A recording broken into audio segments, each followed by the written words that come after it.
En este día de miércoles santo vamos a retomar también el texto que la liturgia nos regaló el día de ayer, martes santo, porque ambos textos, tanto el de hoy como el de ayer, están unidos. El texto de ayer corresponde al capítulo 13 del Evangelio de San Juan y el de hoy está tomado de Mateo. Sin embargo, los textos se asemejan mucho, sobre todo pensando en lo que está pasando en la comunidad de los apóstoles ante el anuncio de Jesús respecto de la traición y también la negación. Entonces, los invito a que podamos seguir rezando juntos, juntas. Acá en este pequeño altar también están los signos que nos han acompañado durante el inicio de la semana.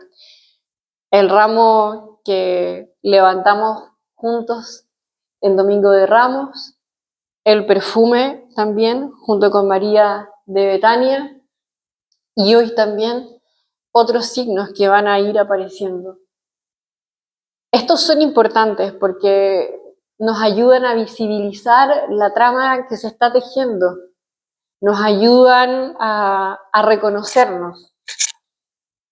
Cuando levantamos los ramos, estamos hablando de esperanzas, de deseos.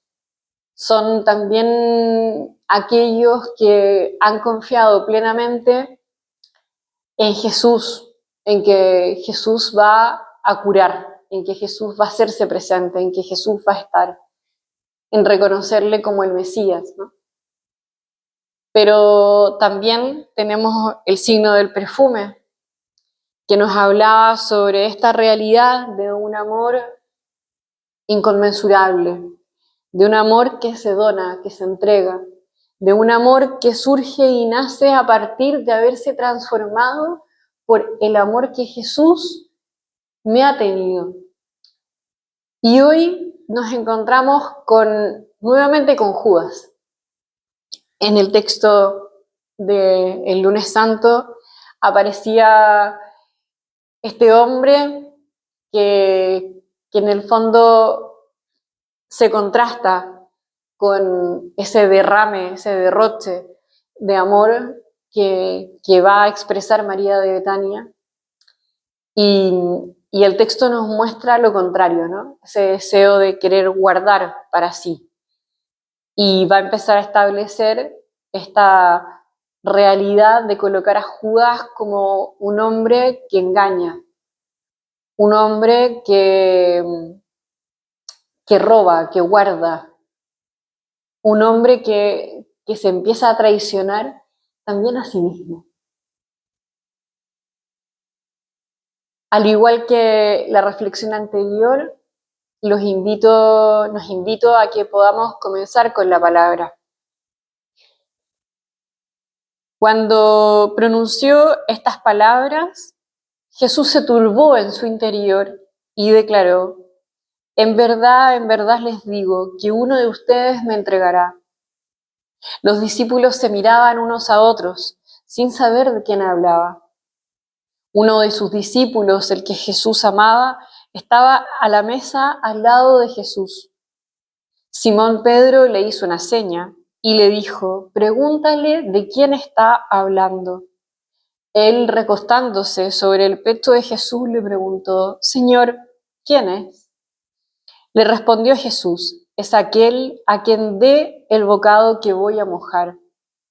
Entonces mojó el bocado, lo tomó y se lo dio a Judas, el hijo de Simón Iscariote. Y tras el bocado entró en él Satanás. Jesús le dijo: lo que vas a hacer, hazlo pronto. Pero ninguno de los comensales entendió por qué se lo decía. Como Judas tenía la bolsa, algunos pensaron que Jesús quería decirle: compra lo que nos hace falta para la fiesta, o que diera algo a los pobres. En cuanto tomó Judas el bocado, salió. Era de noche.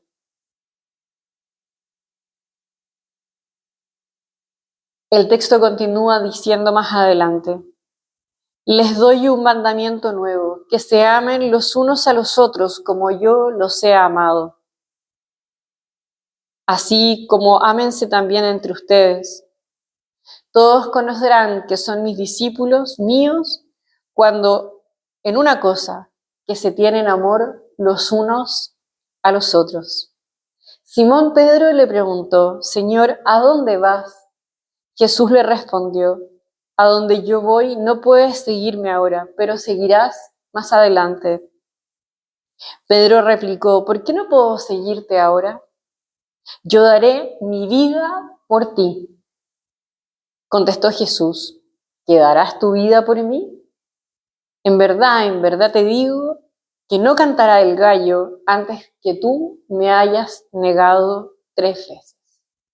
Esta es palabra del Señor. El texto de hoy, en unión con el texto que acabamos de leer, que fue el de ayer de Martes Santo, nos coloca en una trama de intimidad muy dura.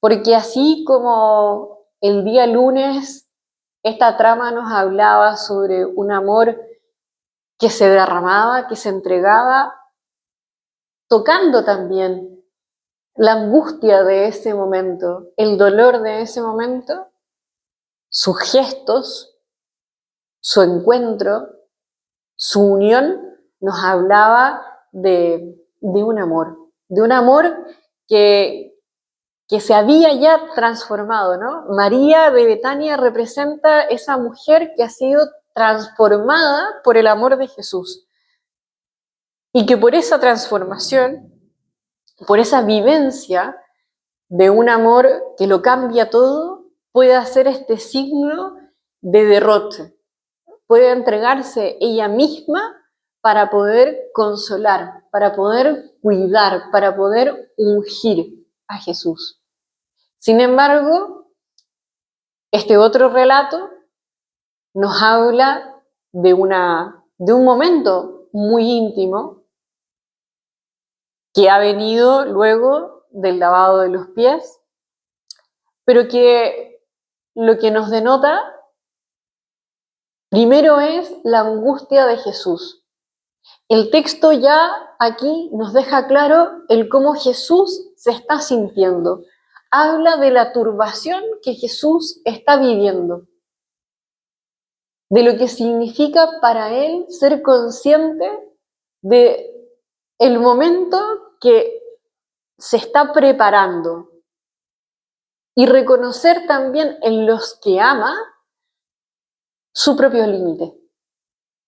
En general, nosotras también vivimos experiencias de comunidad, experiencias de fraternidad que nos hacen ser conscientes también de nuestros propios límites, pero también del límite de los demás. Y se nos invita a amar, a poder reconocer en la otra, en el otro, aquello que es, sabiendo que me ama profundamente, pero sabiendo que hay lugares, situaciones en las que yo, aunque quisiera pedirle algo distinto, esa persona no va a poder. Porque en este texto no hay un juicio de Jesús. Y de hecho ese juicio de Jesús no lo vamos a encontrar nunca. Esa es una de las cosas más impactantes que va a tener esta Semana Santa. Juan, en su Evangelio, hay un texto que en los discursos de despedida de Jesús que va a decir, yo no he venido para juzgar al mundo. Es el mundo en sí mismo quien hace su propio juicio al no creer en el Hijo de Dios, al no creer en los signos que Dios nos muestra. Y ciertamente eso es algo que comienza a develarse en esta cena. Lo primero que quisiera compartir con ustedes es este dolor, es esta angustia, esta turbación que Jesús está sintiendo. En muchos momentos también nosotras vivimos experiencias de profundo dolor que también están asociadas a una profunda soledad. Incluso, aunque otros quieran poder calmarla, esa experiencia de abandono es algo que nos vacía, es algo que también nos pierde. Es interesante que la primera lectura del día de ayer habla del profeta Isaías, colocando esta imagen de Jesús como la luz de las naciones. Una luz que está encendida en medio de su propia intemperie. Una luz que ha vivido su propia oscuridad. Y eso es algo que también nos va recordando, ¿no? Cómo nosotros aprendemos a caminar en la oscuridad. Cómo nos hacemos aprendices de la noche. Una noche que permite que podamos también acompañar a otros cuando están viviendo esos momentos. Lo siguiente que va a aparecer en este texto va a ser el signo de colocarse sobre el pecho de Jesús. Es una imagen que nos atraviesa. Yo les invito a que puedan colocar su oído en el corazón de Jesús. Recordemos que los apóstoles, la comunidad que ahí está reunida, todos y todas los que están sentados a la mesa con Jesús, no están sentados en silla, están sentados como estoy yo ahora, en el suelo. Y entonces Juan lo que va a hacer, o este discípulo amado, lo que va a hacer recostarse sobre el pecho de Jesús, sentir su palpitar, sentir la angustia. Seguramente, si ustedes han vivido alguna crisis de angustia, de pánico, de ansiedad, de dolor, el palpitar de nuestro corazón es diferente. Entonces, Juan va a sentir aquello que Jesús también está padeciendo.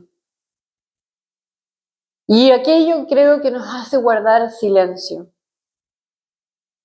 Juan va a seguir haciendo una pregunta, ¿no?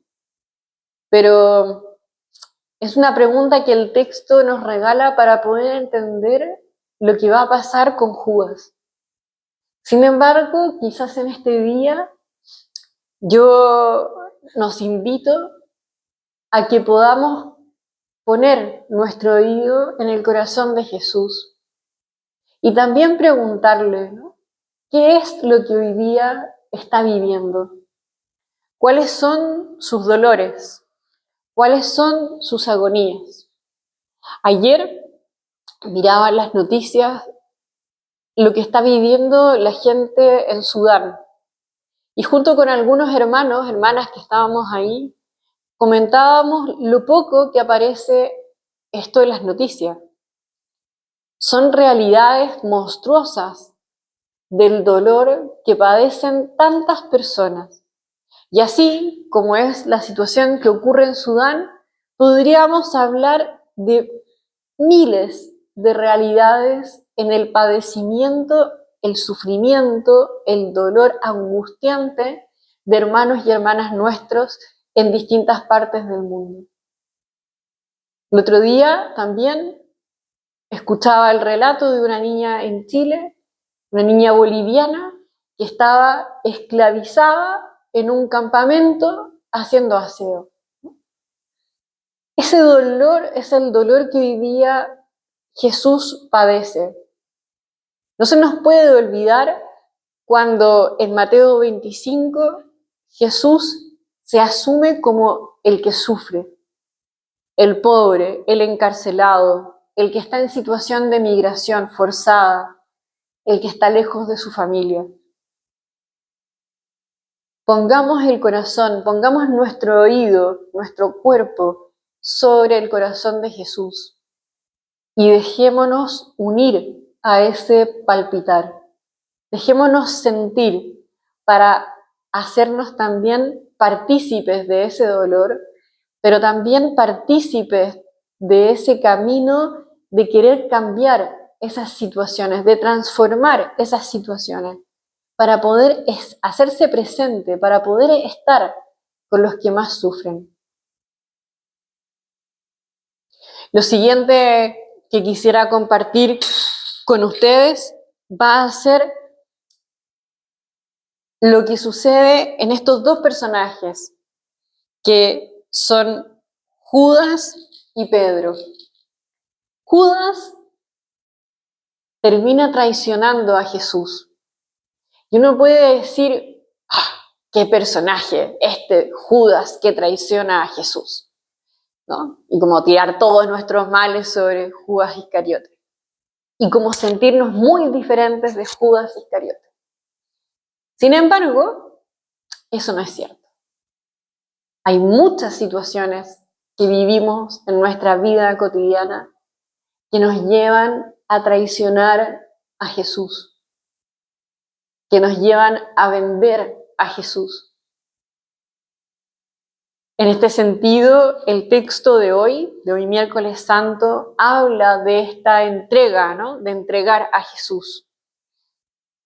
Y finalmente, la pregunta es, ¿cuáles son nuestros tesoros?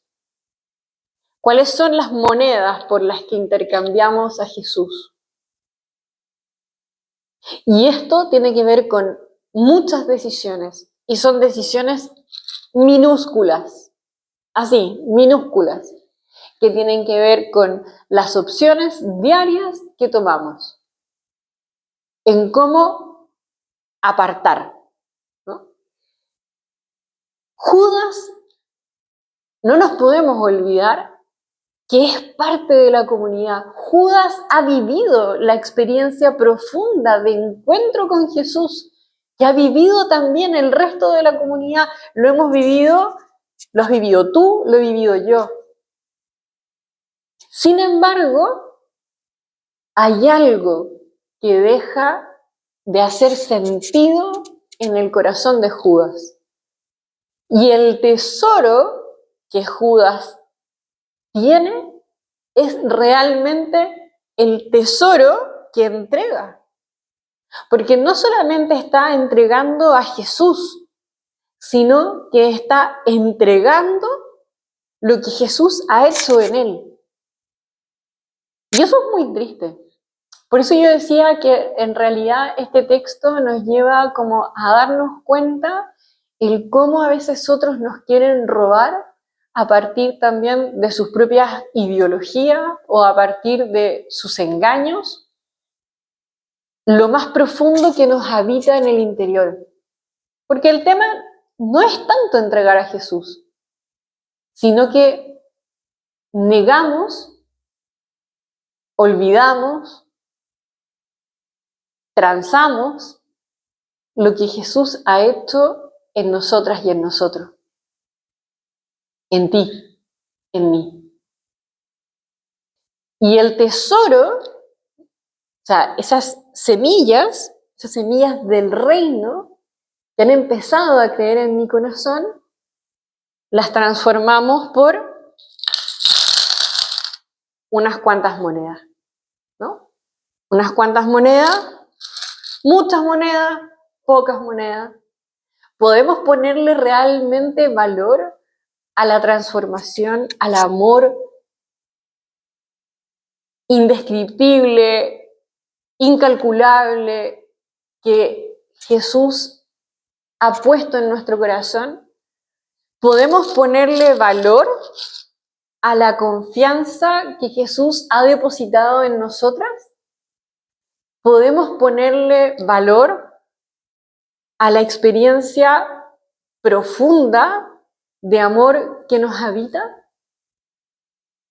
Pareciera que la respuesta es no. pero nos pasa.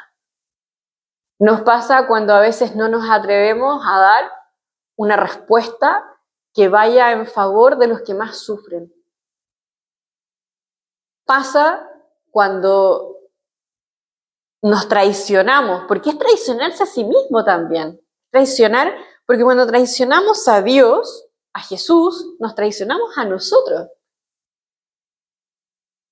Por ejemplo, cuando no decimos aquello que tenemos que decir a los jóvenes. Cuando vemos a alguien sentado y no nos acercamos para preguntarle qué necesita. Cuando preferimos ocupar puestos de poder que nos sacan de la clave del servicio. Bueno, hay miles de ejemplos. Las noticias, lamentablemente, nos hablan una y otra vez de esa evidencia. En Chile, seguramente han escuchado hablar del padre Alberto Hurtado, ¿no? Y Alberto Hurtado se hace una gran pregunta, que ¿es Chile un país católico? Y entonces, ante la negación de la respuesta, decimos sí, Chile, bueno, en ese tiempo, hoy día es distinto, pero de aquellos que creemos en Dios, ¿no? Aquellos que creemos en Dios, aquellos que nos hemos dejado transformar nos hemos dado cuenta de lo que Jesús ha hecho en nuestra vida, es preguntarnos, ¿realmente actuamos desde ese amor? ¿O realmente nos hemos permitido tener las monedas, ¿no? Y hacer de estas monedas nuestro tesoro? Y por otro lado está nuestro amigo Pedro, ¿no? Pedro, que hace una pregunta: ¿por qué no puedo seguirte ahora? Y Jesús sabe del límite de Pedro, sabe de su miedo, porque la negación de Pedro a Jesús es miedo. No es que no sepa quién es Jesús en su vida, no es que no reconozca lo que ha hecho en su vida, el efecto que ha tenido, la transformación que ha experimentado. Sin embargo, el miedo de estar viendo lo que Jesús está viviendo por asumir las consecuencias de ese amor, lo paralizan. Y va a aparecer la negación. Pero Jesús ya lo sabe. Jesús conoce nuestros propios límites. Pero me parece que es hermosa la forma en la que Jesús también confía profundamente en Pedro, pero confía profundamente en ti, en mí, en cada uno de nosotros. Porque Jesús le dice, hoy no podrás seguirme, pero sí más adelante. Y entonces sigue hablándonos de nuestra capacidad de transformación. Hoy me niegas, sí, hoy me niegas, pero más adelante, por la acción también del Espíritu, recordemos que entre medio, ¿no? O sea, en este proceso de transformación, va a hacerse presente la fuerza del Espíritu, la fuerza de la Ruaj, que nos coloca en ese camino de transformación de lo que Dios va haciendo en nosotras, en nosotros. Entonces, muchas veces también nos va a pasar que vamos a negar a Jesús, que va a ser más fácil asumir otros caminos. Porque el tema de asumirnos, ¿no? ¿Sabe? De decir, yo creo en ti, yo te sigo, yo soy uno de tu comunidad, es asumir las consecuencias del reino. Y las consecuencias del reino son claras. Es una opción por los pobres, es una opción por aquellos que son descartados, descartadas por la sociedad. Es una opción de dejarse la vida. Yo no puedo dejar de pensar en las mujeres, en los familiares que buscan familias desaparecidas en México. No puedo olvidarlo, tengo esa realidad muy cerca del corazón. Esa y otras. Pero una de las cosas que más me impresiona de estas mujeres sobre todo, ¿no? Pero de estas personas, es que ya no solo buscan a sus familiares, aquellos que han muerto, aquellos que han sido desaparecidos, aquellos que no sabemos lo que están viviendo, se transforman en mi familia. Se hacen mi urgencia, mi necesidad, que es lo que Jesús nos ha enseñado a lo largo de nuestra vida, a lo largo de su presencia en nuestra historia. Son mujeres, hombres y mujeres que arriesgan su vida y que muchas de ellas han muerto por esa decisión que han puesto de jugárselas por defender la vida. Esas mujeres no han negado a Jesús. Esos hombres y mujeres han hecho suyo el Evangelio. Entonces también hoy día nos puede servir, ¿no? Preguntarnos en qué realidades, ante qué situaciones yo he negado a Jesús. ¿En qué situaciones no lo he negado? ¿En qué situaciones otros me han enseñado a ser valiente? Valiente desde ese deseo de seguirle a Jesús, asumiendo hasta las últimas consecuencias.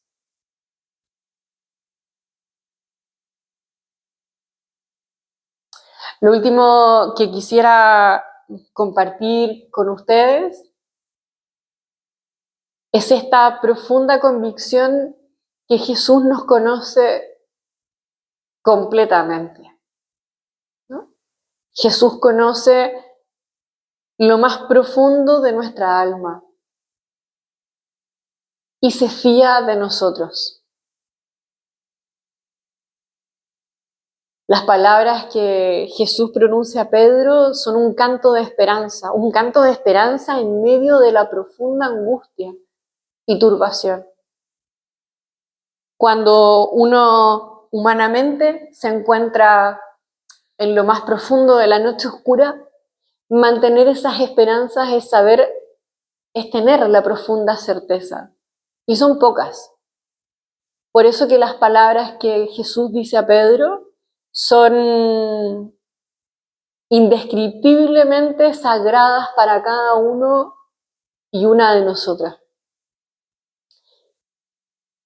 Es sabernos limitadas, limitados, pero también es reconocer que Jesús es capaz de cambiar nuestros límites, de transformarlos, de agrandar nuestro corazón, nuestra experiencia de amor. Y también, ¿por qué no decirlo? Al cumplirse la negación de Pedro como una promesa ya hecha, también todas las promesas de Dios se cumplen. Si se ha cumplido la negación de Pedro como promesa que Jesús le ha hecho, antes de que cante el gallo, esta noche me habrás negado 3 veces, todas las otras promesas que han sido dichas por Jesús también son ciertas, también se cumplen. En este día de Miércoles Santo que nos vamos acercando a este misterio, te invito a que puedas ahondar en alguno de estos caminos que hoy día hemos recorrido. Un abrazo grande, muy grande.